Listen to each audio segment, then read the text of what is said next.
2003થી મારા મિસિસ નગરપાલિકા ward number 1માંથી 3 term ચૂંટાયા. તે પછી એ સંજોગવશાત દુઃખદ અવસાન થયું એનું. તે પછી આ ઇલેક્શન આવ્યું. હવે અમે 60+ આવીએ, કદાચ અમને ટિકિટ ના આપે, પણ સંગઠનની એટલી ફરજ તો થાય કે 2 આગેવાનોને પૂછો અને પછી આગલું નહીં કાંઈક પગલું ભરો એમ.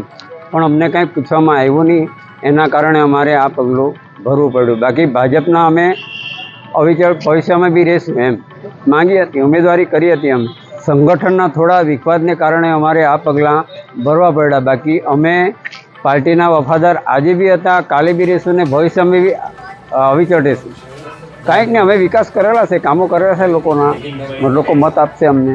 1 નંબરના વોર્ડમાં અમે લઈશું.